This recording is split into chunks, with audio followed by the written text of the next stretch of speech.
British সরকারের ফরমাইশি রায় আপনারা মানবেন কিনা এটা আমাকে বলেন। লিটনের মুক্তি চান, মুক্তি মুক্তি মুক্তি চাই।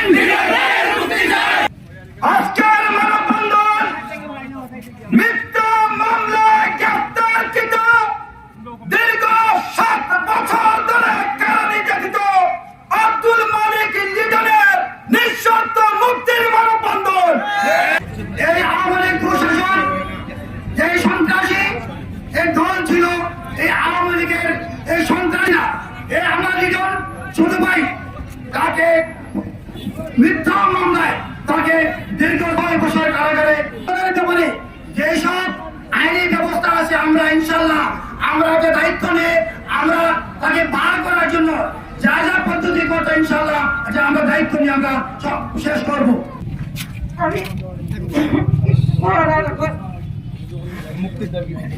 আমি মুক্তি চাই, আমার কাছে সবার কাছে এই মুক্তিটা দিয়ে আমার বাচ্চাটা আমার কাছে ফিরে দিব। সবাই আমার কাছে আমার অনুরোধ, আমি আর কিছু করাবার নাই, আপনাদের কাছে সবাই একটু আমার আপনার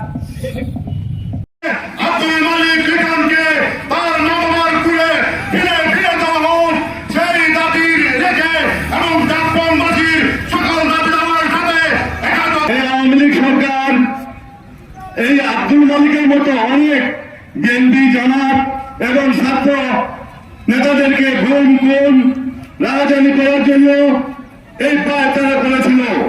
আজকে আব্দুল মালিকের মা বাপ তাদের কান্না দেখে আমাদের চোখেও কান্না আসে। রাজনীতি প্রতিষ্ঠার কারণে তাকে মিথ্যা মামলা দিয়ে দীর্ঘ 8 বছর থেকে কারাবন্দী করে রেখেছে।